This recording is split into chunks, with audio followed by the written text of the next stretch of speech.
یعنی نماز. لفظ صلاۃ، یہ صلاۃ کس چیز کے لیے وضع ہوا؟ یہ لفظ شارع مقدس نے یہ لفظ جو وضع کیا صلاۃ، یہ کس کے لیے وضع کیا؟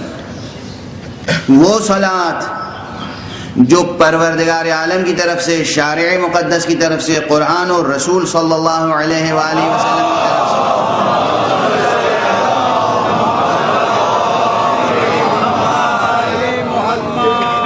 جو تعلیم کی گئی ہے. صلاۃ صحیح اجزاء اور صحیح شرائط کے ساتھ، اگر وہ صحیح اجزاء اور صحیح شرائط کے ساتھ طہارت و تکبیر و قرأت و رکوع و سجود و اذکار اور تمام اس کے قبلہ و مکان و لباس، ہر اعتبار سے جو صحیح نماز ہے، اس کے لیے لفظ صلاۃ ہے.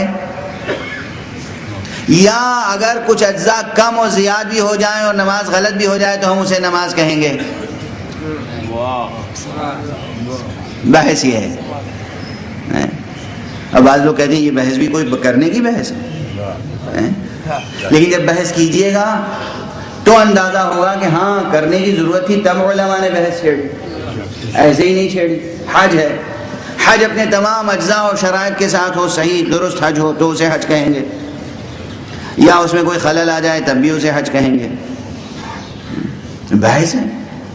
عبادات سے آئیے معاملات میں، تب بھی کہیں گے. معاملہ بیع مثلا، خریداری، خریدنا اور بیچنا، اس میں اگر تمام شرائط بیع ملحوظ رکھے گئے اور صحیح معاملہ ہوا تو اسے بیع کہیں گے، یا کہیں کوئی ایک جز کم ہے تب بھی اسے بیع کہیں گے. اس کے نتائج بہت عظیم الشان ہیں فقہ میں. لیکن یہاں پر اس بحث کو میں نے کیوں اشارتاً ذکر کیا؟ یہ جیسے وجہ کیا ہوتی ہے؟ بھئی ہم کبھی کہتے ہیں کہ بھئی آپ نے نماز پڑھی، آپ کی نماز باطل ہو گئی، دوبارہ پڑھ لیجئے. تو میں نے جو کہا آپ کی نماز باطل ہو گئی، دوبارہ پڑھ لیجئے، تو لفظ نماز استعمال کیا غلط نماز کے لیے.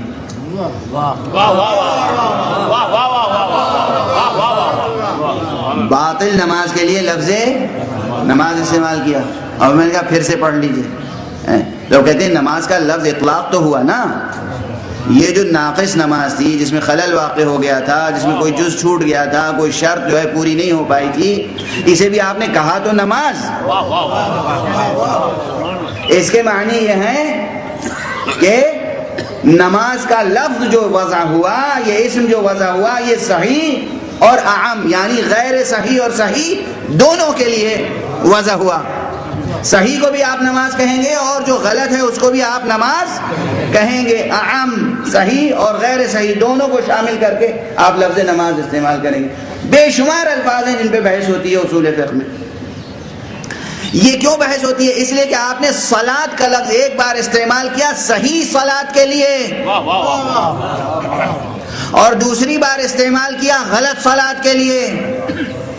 اب یہاں پر سوال ہے، واضع نے، وضع کرنے والے نے، یہ ٹرمینالوجی کوائن کرنے والے نے، ایجاد کرنے والے نے اس کو صحیح کے لیے وضع کیا ہے بالخصوص، یا صحیح اور غیر صحیح دونوں کے لیے وضع کیا ہے؟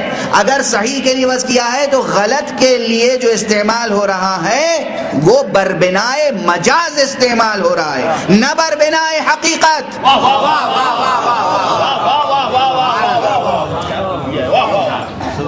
اور یہ سب جانتے ہیں الاستعمال عام من الحقیقت والمجاز، استعمال عام ہے، حقیقت میں بھی استعمال کرتے ہیں، مجاز میں بھی استعمال کرتے ہیں. یہ شاعر ہیں، مکمل شاعر ہیں ماشاءاللہ، عروض و قوافی پر دسترس ہے، بحروں پہ دسترس ہے، زبان پہ دسترس ہے، مکمل شاعر ہیں، تخلیقی شاعر ہیں، ہم انہیں شاعر کہتے ہیں. ایک صاحب ایسے ہیں ہمارے دوستوں میں جو ایک مصرع موضوع نہیں کر سکتے، مزاج و کیفیات شاعرانہ رکھتے ہیں. میں ان کو بھی کہتا ہوں جناب یہ تو شاعر ہیں، کیا میں انہیں شاعر حقیقتاً کہہ رہا ہوں؟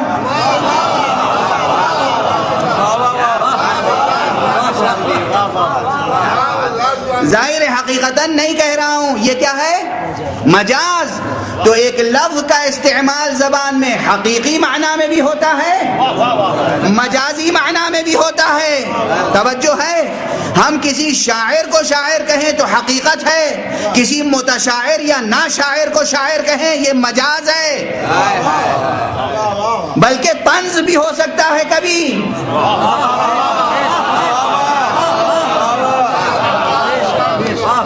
اور فرما رہے ہیں آپ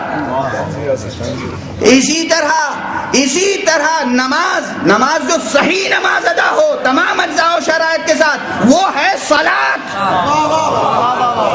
وہ جو دوسری ایک چیز ہوئی جس میں کوئی خلل واقع ہو گیا، کوئی جز چھوٹ گیا، کوئی شرط رہ گئی، وہ چونکہ شبیہ ہے، مشابہ ہے اس نماز سے، اور پڑھنے والے نے یہ سمجھ کے پڑھا ہے کہ نماز پڑھ رہے ہیں، اگرچہ نماز نہ ہوئی، ہم نے اس کو مجازن صلاۃ کہا ہے، حقیقتاً صلاۃ نہیں کہا۔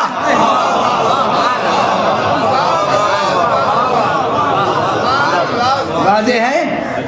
اسی طرح لفظ فطرت ہے، جہاں فطرت میں حسد نہیں ہے، کینہ نہیں ہے، کدورت نہیں ہے، جہاں فطرت الہیہ ہے، فطرت سلیمہ ہے، جہاں فطرت معصوم ہے، ہم اسے کہتے ہیں فطرت۔